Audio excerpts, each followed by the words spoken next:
இன்னைக்கு நிறைய பிள்ளைகள் அந்தோனியார் பேரால கயிறை கட்டிக்கிட்டு உட்காந்துருக்கான். கயிறை யாரு கட்டி? அந்தோனியார் எங்கேயாவது கயிறு கட்டிக்கிட்டு இருந்தாரா? சொல்லு பார்ப்போம். இங்கே ஃபாதர்ஸ் என்னென்ன பண்ணுறாங்க? உங்களை மந்திரிக்கிறாங்க, பாவ சங்கீதனம் கொடுக்குறாங்க, இங்கே திருப்பலி கொடுக்குறாங்க, இதெல்லாம் கடவுள் கொடுக்குற காரியம். இது அன்னியில் வெளியில் நடக்கிறதெல்லாம் எங்களுக்கு தெரியாது. பிரைஸ்லாம்.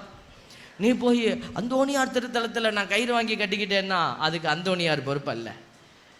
கையில் கயிறு கட்டி இருக்கிறவங்க பின்னாடி எல்லாம் பிசாசு எப்போதுமே இருக்கும். பிரைஸ்லாம். ஏன்னா நீ பயந்து போயிருக்க. ஆண்டவர் சொல்றார், கயிறோ மந்திர தந்திரங்களோ தகடுகளோ தாயத்துகளோ அல்ல, ஆண்டவர் வார்த்தையை விடுத்து உன்னை குணப்படுத்துவார். Praise the Lord.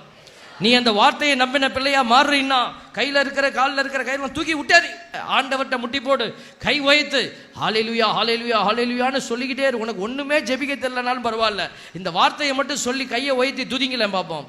ஆண்டவர் அந்த துதி கன மகிமை இருக்கிற இடத்துல வல்லமையின் ஆவியை வைத்து உன்னை ஆசீர்வதிப்பார்.